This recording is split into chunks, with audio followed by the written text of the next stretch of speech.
Did you know that there are a whole bunch of new features in Adobe InDesign that were presented in Adobe Max in 2022? So I'm really excited to share these top 5 things coming to Adobe InDesign from Adobe Max. Before we dig into these features, remember to check out Envato Elements. One subscription gets you unlimited access to graphics, logos, templates, and more. With simple commercial licensing, it's an amazing resource for all kinds of creative professionals. Check out the link in the description to get started.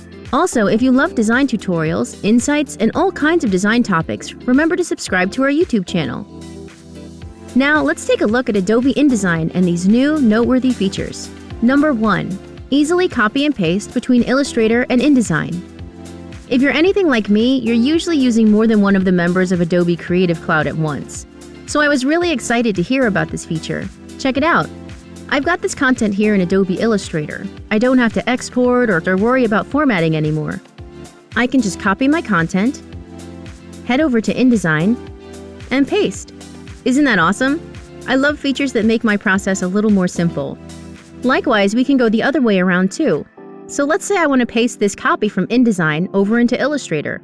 I'll just copy, head back over to Illustrator, and paste.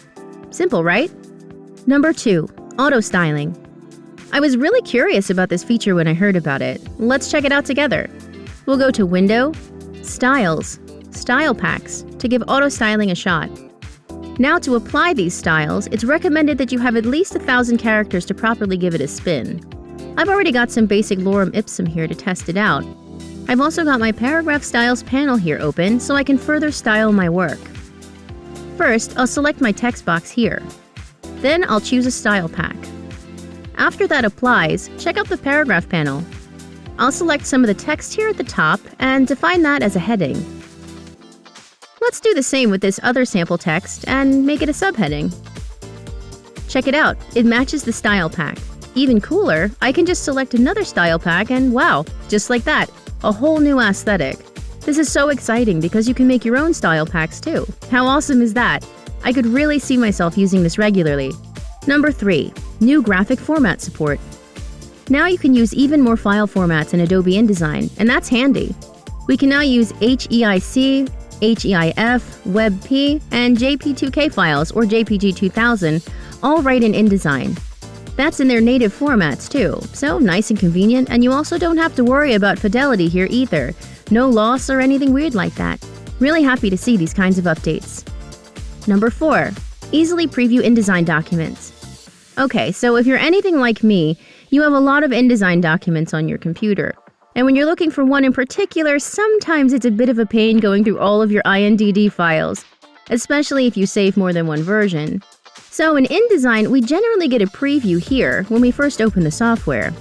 However, now, from Windows Explorer or Finder on Mac, we can preview our InDesign documents. Check it out. I can just page through this design before I even open it, and I love that. These designs here that I'm previewing are all from Envato Elements, and you can download them too. Check out the description below to grab them for yourself. So if you want to give this preview feature a try, let's jump back to InDesign. You're going to want to open your Preferences, and then go to File Handling. Here you want to choose Always Save Preview Images with Documents, and then you can choose how many pages and the preview size.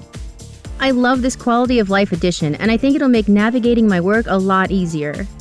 Number 5. Improved spread or page duplication. This might seem like a small thing if you normally work in smaller documents, but I love this update.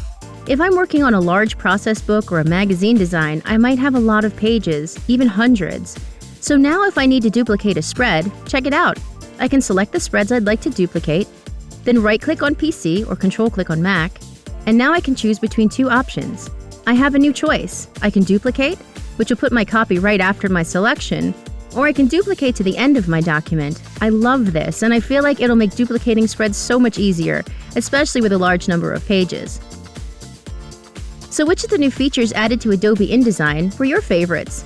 Were there any other things from Adobe Max that really caught your eye? Let us know, and make sure to give this video a like and subscribe to our channel. You can also click the notification bell so you never miss out on new design content. I'm Daisy Ein, thanks so much for watching and happy designing!